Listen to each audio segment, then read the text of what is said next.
بسم اللہ الرحمن الرحیم۔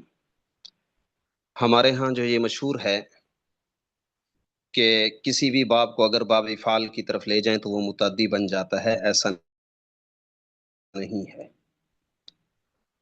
بعض ابواب جب وہ مجرد سے ہم مزید باب افعال کی طرف لے کر جاتے ہیں تو وہ متعدی بنتے ہیں، سب نہیں بنتے۔ سب ابواب باب افعال میں جا کر متعدی نہیں بنتے، بعض بنتے ہیں۔ مثال کے طور پہ جیسے ذہب ہے، جب اس کو ہم باب افعال کی طرف لے کر جاتے ہیں تو یہ متعدی بن جاتا ہے۔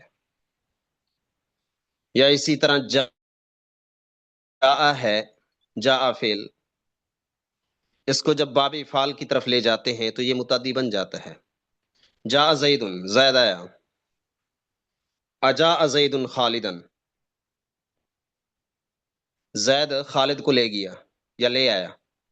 قرآن کریم میں بھی استعمال ہوا فَأَجَاءَهَا الْمَخَاضُ إِلَى جِذْعِ النَّخْلَةِ،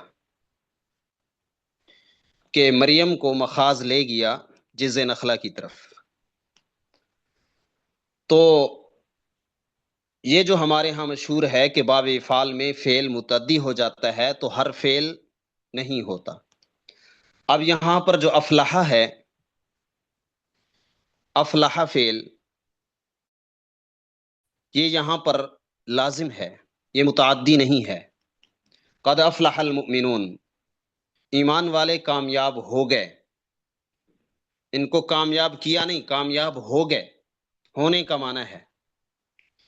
اس لیے یہاں پر باب افعال لازم ہے، متعدی نہیں ہے۔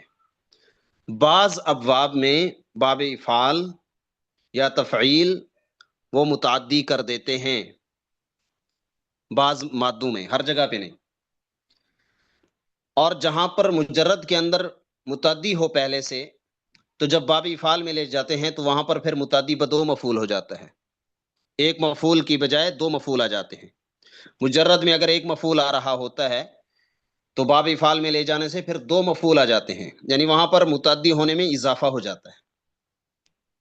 لیکن یہ ہر باب کے اندر اس اصول کو لاگو نہیں کیا جا سکتا، اور یہاں پر بھی افلح یہ مجرد، یہ مزید فی باب افعال ہے لیکن متعدی نہیں بلکہ لازم ہے۔ جی